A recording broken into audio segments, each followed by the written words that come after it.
Ouais.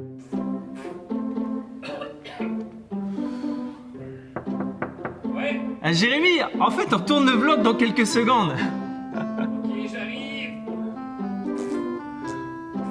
Oh! Hey, salut tout le monde. Désolé, j'étais en train de... La braguette est encore ouverte. Ouais, ben en fait, c'est pour le style. Ah, ok. Autant pour moi. La semaine passée, nous avons regardé à l'un des miracles de Jésus qui prouve que Jésus est plus grand que la nature. Jésus qui marche sur les eaux, yeah! Aujourd'hui, je vous propose de regarder un autre de ces miracles qui prouve que Jésus peut répondre à n'importe lequel de nos besoins matériels, que Jésus est maître sur les richesses de ce monde. Jésus est la multiplication des pains et des poissons, yeah! À ce moment de l'histoire, Jésus est rendu ultra famous! Et tout ça sans même avoir besoin de se faire aider par TikTok ou Instagram. Imagine-toi, Jésus en quelques mois est passé d'une dizaine de followers à des milliers. Et crois-moi, à l'époque, c'était bien plus significatif qu'à nos jours. Aujourd'hui, les gens peuvent te suivre à distance sans même avoir besoin de te connaître. Et il y en a qui le font à des milliers de kilomètres. Imagine un petit peu comment ce serait awkward aujourd'hui.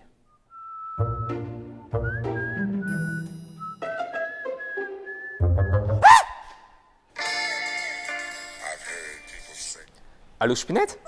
Ouais, c'est moi. Oui, je suis au travail. Bien sûr, ce soir, on regarde toujours pas de patrouille. Bah attends, écoute, on est déjà rendu à la saison 3, là. Bah oui. Ah, non, c'est toi qui raccroches, mon amour. Allez, vas-y. Attention, sinon j'appelle Chase. Ah, non, mais écoute, on va pas rester des heures ici, là. Bon, allez, raccroche. Raccroche. Moi, je raccrocherai pas. Écoute, je peux rester longtemps comme ça.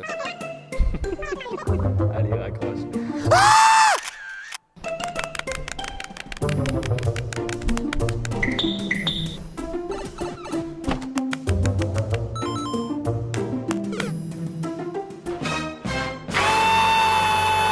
Bref, ce jour-là, 5000 hommes étaient présents et la Bible nous précise que c'était sans compter les femmes et les enfants. Tu peux donc facilement doubler ce nombre pour arriver à un beau total de 10 000 personnes! Et c'est là, les enfants, que ça se bat en sucette!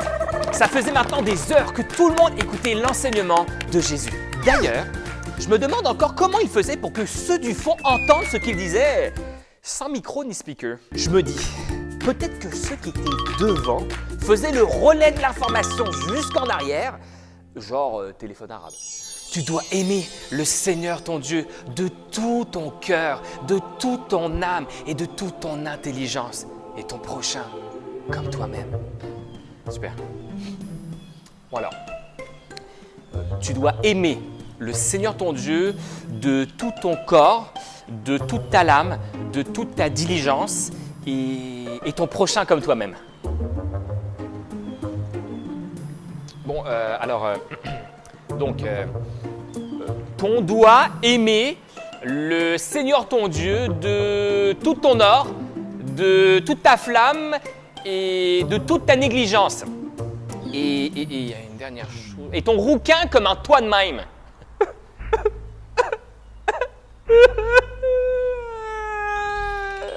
Je disais donc, ça faisait des heures qu'ils étaient tous là à écouter Jésus. Tout à coup, brisant le silence, un son, que dis-je, un bruit. L'écho de profondeur corporelle se fit entendre.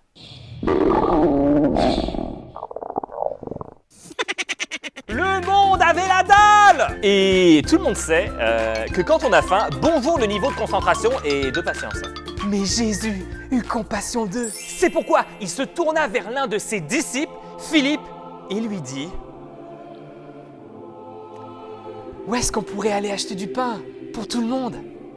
Et là, l'apôtre Jean, qui nous rapporte ces faits dans son évangile, ajoute ceci. Il disait cela pour voir comment Philippe réagirait, car Jésus savait déjà ce qu'il allait faire, le petit coquin. Philippe n'a alors aucune idée de comment résoudre le problème. Surtout que pour nourrir tout ce monde-là, il faudrait débourser au moins 200 journées de salaire. Alors, au salaire minimum à 12,50 de l'heure, Ça fait quand même un petit billet de 20 000 à lâcher. Si vous voulez mon avis, c'est vraiment n'importe quoi. C'est en tout cas assurément ce que devait penser Philippe. Et les autres disciples aussi d'ailleurs. Quoique parmi eux, il y avait André, le frère de Pierre, qui alla trouver Jésus pour lui annoncer qu'il avait trouvé un petit garçon qui avait 5 pains et 2 poissons. Mais à peine eut-il fini sa phrase qu'il trouva son idée finalement pas si bonne que ça. Voire même... mauvaise. En plus, pauvre gamin, c'était sans doute la nourriture qu'il avait pour lui et sa famille. Après, peut-être qu'André avait promis au gamin un autographe de Jésus s'il lui donnait ses pains et ses poissons. En tout cas, Jésus ne sembla pas trouver l'idée si mauvaise puisqu'il fit asseoir tout le monde. Jésus prit le pain et rendit grâce à Dieu. Père, merci de pourvoir à notre pain quotidien. Non mais pitié, on peut-tu arrêter de mettre une musique épique à chaque fois qu'il y a un personnage biblique qui prie dans nos vlogs? Quand Jésus eut fini de prier, il donna les pains à ses disciples pour qu'ils les distribuent à la foule et fit de même avec les poissons. Que tu me crois ou non, tout le monde put manger à sa faim. Alors pour rappel, ils étaient des milliers et on avait 5 pains, 2 poissons. Des milliers, 5 pains, 2 poissons. Cherchez l'erreur. Et en plus, il y a eu des restes! Y en a-t-il qui aimeraient savoir Jésus comme ami par hasard? Après ce miracle de fou, Jésus dut carrément s'enfuir pour éviter que les gens ne le kidnappent de force et fassent de lui un roi. C'est pas une blague, tire à voir dans ta Bible, Jean chapitre 6, verset 15. Mais le moment pour lui n'était pas encore venu d'être roi. Jésus est vraiment le maître de la richesse. Il n'y a aucun besoin auquel il ne puisse répondre. Si tu n'as pas tout suivi de ce que nous avons vu aujourd'hui, voici la Minute Olaf.